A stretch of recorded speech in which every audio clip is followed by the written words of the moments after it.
This is Matt from IPMNation.com, sitting here at the 4th Annual Holistic Fair in Nashua, New Hampshire. And I'm sitting here with Gandiva Lorcan. Lorcan. Yeah. Lorcan. Okay.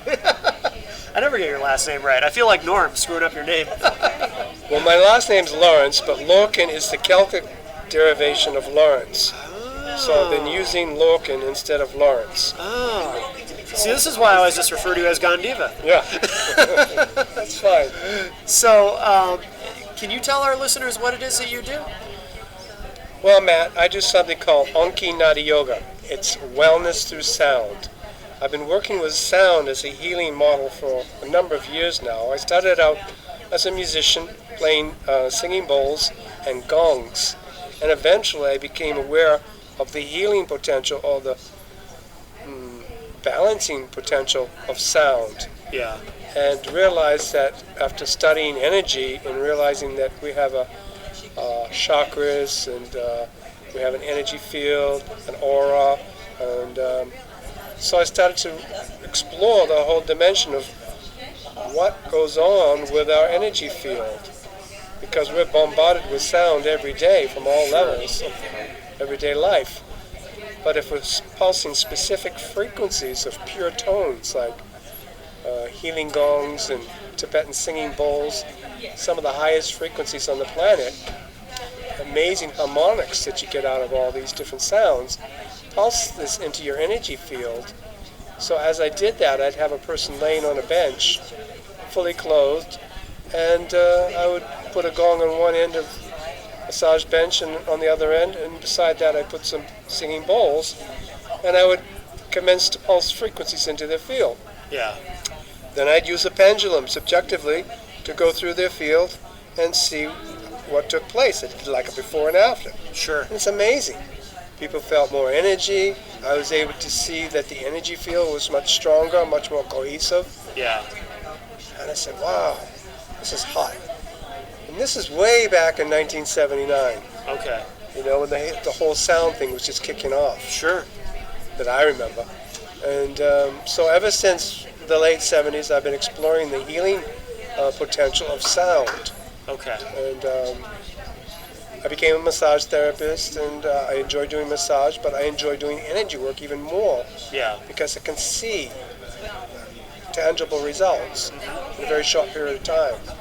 We're like sponges. We absorb sound very deeply, very quickly. You know, things. Are there also sounds that are harmful to us? Because I've heard it said, and I don't think I've ever asked you about this, but that sounds that you hear, say, in the city, for example, all that noise that you're bombarded with, horns honking and just the sound of car engines and whatnot. Yeah. Is it true that some of those sounds maybe can be harmful? Well, I think if you're dealing with, well, yes, because if you're dealing with traffic every day of the week, say you're working in a city and you have to get in the traffic every day, definitely that plays on your nervous system. Sure. What affects the inner ear affects the entire nervous system. Okay. You could be in your bedroom, listen to a drop of water coming out of the sink, or a refrigerator motor going all night long, or a tick-tock of a clock. That can have a negative effect upon your energy field. Sure. And so, yeah, there's all kinds of sounds.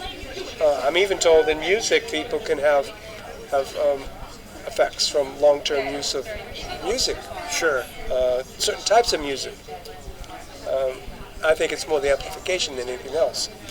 But overall, I think we are human beings who can absorb a lot of frequencies, but at the same time, we accumulate stress. Sure. Daily and accumulated stress. And that builds up, and that builds up. And eventually you're going to have like a short circuit. Right.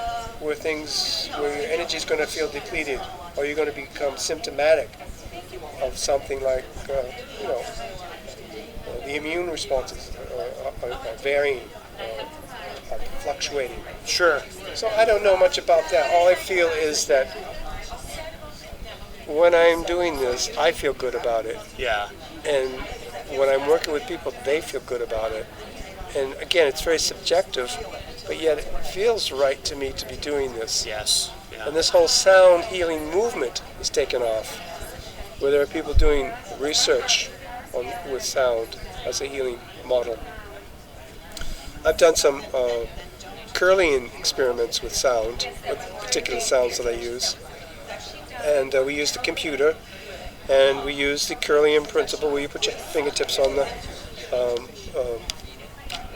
machine. Okay. And then the computer takes a picture of an energy field. Not the color pictures that you normally think of. Sure. But just the outer edge of an energy field. Okay. And then it shows up gaps in the field. Okay. Okay, so we did that in an experiment in a clinic that I worked in. And it was amazing. We did the picture of the energy field of the individual's fingertips, and then we got to print out. And we saw the gaps in the field. And so we took them into the gong room and pulsed frequencies into the field for about 5 or 10 minutes, took them back to the computer readout, the Kirlian machine. Yeah. And lo and behold, we took another picture and we saw the same field, but this time we saw the gaps in the field had already filled in. Really? Yeah. So that's 5 or 10 minutes worth of work. How powerful is sound? Wow. You Yeah. know? So sound is undeniably an effective tool for our own personal well-being, our own Absolutely. personal wellness, even perhaps our own transformation. Yeah. That's how strongly I'm feeling about it these days. I remember when we had you as a guest on Norm's Psychic World. You've been on a few times, but there was one instance where for a taped show that we did, you had set up, and I wasn't the main subject, but I was just kind of sitting in on the show. But I closed my eyes and went along for the ride. Sure, While I you remember. did what you did, and I remember toward the end of it, just seeing, I'd never experienced anything like it because I had my eyes closed. I remember seeing just bright yellow. It was almost like, you know how if your eyes are closed but you look in the direction of the sun, you can see yellow through your eyelids. Yeah. It was like that. It was really remarkable because I never experienced anything like that before. Yeah, that is interesting, and it does happen for a lot of people. And I'm always saying that I'm working with the essence of sound, color, movement, and touch. Yeah. And I'm always telling people about the sounds that we hear from inside, Yes. the colors that we see from inside our mind's eye. So yeah, all these things are going to play, and all these things are an actual manifestation of frequencies that are activating, releasing things inside of our chakras, Yeah. our meridians, our acupuncture points, wherever. There's hundreds of chakras throughout the human body. We deal primarily with 7 major chakras. Right. But I'm feeling what I'm doing is pulsing the whole body at once. So I must be hitting every level of openings on the body, Yeah. subtle openings, subtle field openings. So again, we feel that sound is just like, it's like a miracle, Yeah. nothing less than a miracle. Yeah. Of the miraculous effect that it has upon our energy field. I feel more energy I feel more zip in my step. Right. I never feel any depletion when I'm doing this sort of work for hours on end. Right. And invariably, people have the same response. I felt this, I saw this, I felt a release. And again, I'm not looking for physical symptoms. I'm just looking to strengthen and fortify the energy field. Right. Strengthen the auric field.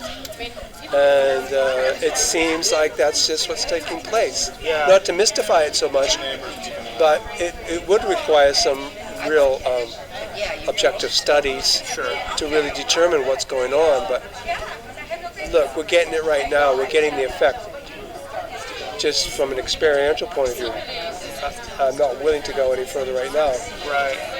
I'm satisfied with what people are receiving Yeah. because it makes me feel good, and I know people feel good about it. Absolutely. So I don't try to get too much into my head, Sure. Sure. but it does pique my curiosity. Yeah. Yeah. When you set up everything at various events. Do you always have the same setup, or does it vary? Do you sometimes bring some things but not others? Or? When I'm doing session work, it's generally the same setup. When I'm doing performance work, I bring more material with me. Makes sense. Yeah. Where can we find you online to learn more about what you do? Well, yeah, you can always connect with me at ONGKI, that's ONGKI, @hotmail.com. Okay. Yeah. You can always call me at 857-891-6846. Okay. And throughout the summer, we're doing retreats. We got a retreat coming up called Reawakening Prosperity, an ocean retreat, presented by Heart of Spirit Healing. That's June 5th and 8th. Yeah, I'll be there. That's over at Hampton Beach, right here. Yeah, absolutely. That's going to be great. We've got another one coming up in Maine. That's over at Orr's Island, and that's outside of Portland. And that's coming up July 11th. July 11th, okay. So, if you're interested in getting together for some really good experiments or examples of sound and how it affects us experientially, then get in touch with me. We've got a lot of other things going on that weekend, so it's promising to be a very exciting weekend. Yeah, absolutely. Yeah. All right. Well, Gandiva, any words of wisdom before you go for our citizens of the IPM Nation, as we call them? Oh, yeah. Live long and prosper. Yes, I agree. All right. Thanks, Gandiva. I appreciate it.